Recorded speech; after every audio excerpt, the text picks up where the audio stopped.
Welcome to Withdraw Consent. I'm Jack. So you just listen to different political stuff, and there's this theme going on, and I just didn't even suspect that it could be false. But they just talk about, when the Israelis struck Iran in October of 2024, and they talk about how there's this talking point that they do, and they say that Iran's completely underbelly is exposed, and that they're completely vulnerable to air attack, right? Because of that October Israeli attack, which was a counterattack for the previous thing with the missile strikes that Iran did. Okay, whatever. And you just kind of proceed about your day and you don't really think about it. And then I came across this video, and it's linked in the description below. It's a YouTube video, and it's just a YouTuber who's visiting Iran for 10 days. He just randomly happened to be the one American who's not CIA and stuff who's in Iran as a tourist. And at the end of his video, so I'll put the link in the description below. I'll also put the timestamp in there. It's like 56 minutes in or something. And he finally makes it to Tehran, and then he's sleeping, and he wakes up and he hears fireworks.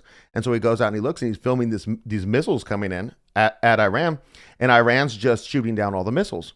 And so he just goes back to bed in the video. He just goes back to bed because he's like, they got this under control, And I started to think, wait a second. What if this whole thing about Iran's underbelly is disposed and all the and they're completely vulnerable to air attack is a prelude to trying to get the United States into war? Because basically, it sounds good, like it's going to be minimal investment, right? It's not going to be hard, right? It's going to be terribly hard, of course, if we were to get into the war. So basically, I start researching this some more, and it's honestly very fantastic. Okay, so let me just tell you the story of how this attack happened. If Israel called Iran and said, in a couple hours, we're going to do a airstrike on you, and here's the targets we're going to hit. Supposedly, Iran just sat there, took the attack, lost all of their targets, all their anti-air stuff, right? And that's just the story that we're going with, okay? Now, when you hear like S-300s and S-400s, these are the Russian missile defense, the air defense systems, right? And so basically, we know that it's public knowledge that Iran has acquired the older model, the S-300s from Russia. And then in 2024, they sold a bunch of ballistic missiles to Russia. And they're hoping that they're going to end up getting the S-400s. And kind of like, without looking into this, you kind of think that they're like, I don't know, some military emplacements that shoot anti-air missiles. They're not. I'm going to put a picture on the screen of what S-300s look like. They're mobile anti-air missile launchers, right? And so now you know that, and now you're looking at the story and you say, okay, so they told Iran, we're going to hit you in a couple hours, and we're going to hit these S-300s. And Iran didn't drive them into a tunnel because they've got massive tunnels where they're hiding the ballistic missiles, and you could drive trucks in and out of them. They're so massive. If I can find a picture one, I'll put that on the screen too. You're trying to tell me they didn't drive their valuable S-300s inside, because they didn't use the S-300s to try to shoot down the Israeli aircraft. That's for sure. That didn't happen, right? None of the aircraft were harmed. I don't think any missiles were shot at them. And so I think what happened is Israel told them, hey, we're going to do this thing. And Iran said, okay, to save face, go do the thing. And of course, they drove their S-300s in. So then Israel comes out with the lie, because remember, this is still Netanyahu, the same guy who said there were weapons of mass destruction. Not the same party, Likud party, not the same government. It's the same guy, the same prime minister, right?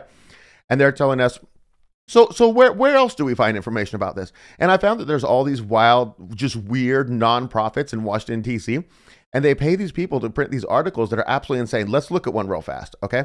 So this right here, I'm covering it in the corner with my face, but it's the ISW, Institute for the Study of War, and you can link in the description. You can go look at it yourself. It's just a very short article. It's this long, and then it gives you a timeline. But it's a very short article, right? It's written by this lady, Anika Gansfeld. We're going to look at her in a second, right? So they're talking about the October 25 attack, okay? The IDF, let me make this bigger so you can actually read it.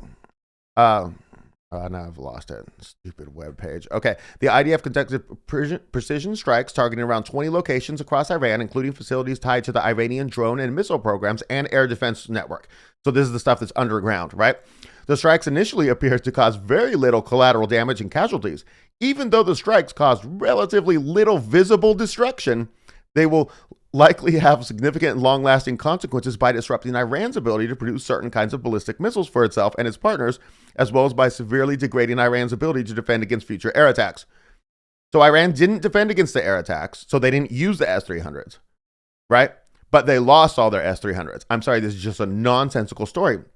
So I was like, who is this author? Anika Gansfeld, right? So I look her up, and this is ridiculous. So this is from Critical Desk. This is a link in the description below too, okay? So she's just this girl, not very old, okay?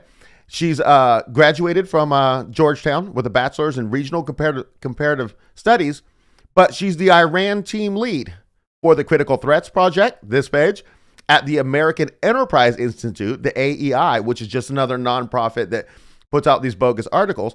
And then also, so then basically you can go down here, and she's also works for this other one that we saw, which is the Institute for the Study of War.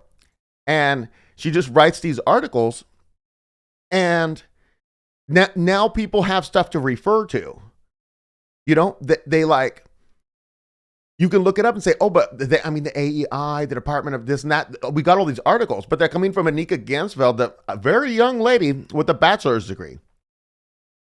It's insane, right? Do we believe any of this? So basically, I'm just saying that I don't believe that the S-300s were lost. I think it's more Israeli nonsense supported by people from these nonprofits who just do the funding of their donors. Because I was like looking into it in the AEI, it was like Gates Foundation, even though they're center right to right, the AEI. Previously, like back in 15 years ago, their big donors were the Gates and stuff like that. And I didn't really find too much going down that rabbit hole, so I'm not really going to present that to you.